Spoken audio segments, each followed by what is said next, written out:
अनंत लक्ष्मी अलंकृत सकल गुणांकरण राजमान्य राजश्री श्रीमंत छत्रपती शिवाजी महाराजांना प्रथम मानाचा मुजरा करतो. आज झेंडा भल्या कामाचा जो घेऊन निघाला, अरे काट कुट वाट मंदी पोचती त्याला.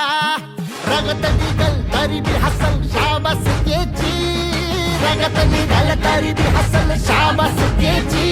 तू चाल पुढं तुला रगड्या भीती कशाची, परवा बी कुणाची. मन शुद्ध तुझं गोष्ट हाय पृथ्वी मोलाची, पृथ्वी मोलाची, हा पृथ्वी मोलाची.